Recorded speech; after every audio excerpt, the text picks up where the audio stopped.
Prázdniny. Krásná doba.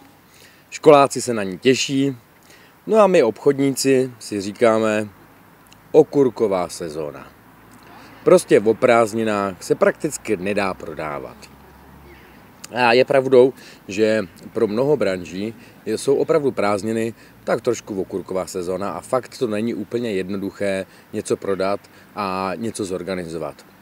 Lidé jezdí prostě na dovolené a než se něco ve firmě rozhodne, než se prostě sejdou, tak to někdy fakt opravdu trvá. No a my jako obchodníci máme takovou tendenci si říct, no tak když oni mají veget, oni jsou všichni na prázdninách, no tak co, tak jako dobře, budeme chodit teda do práce, ale vlastně stejně toho moc neuděláme, dáme si trošku nohy na stůl a uděláme si takový dvouměsíční vegetíček.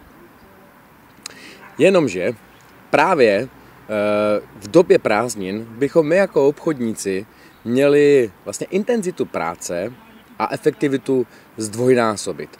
Právě proto, že hodně lidí odjíždí na dovolenou a víme, že s tím je trošku problém a že obraty klesají, tak o to více bychom se měli snažit. O to více bychom měli zintenzivnit svoji práci a udržet disciplínu a opravdu makat a snažit se.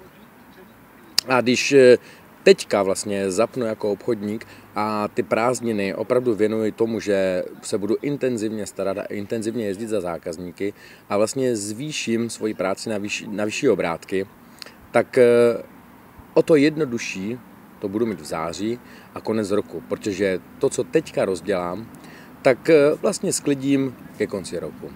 Takže prázdninový tip, nedávejte si nohy na stůl, nedělejte veget, ale začněte o to více makat. Jsem Richard Verfecký, prodejní trenér a coach.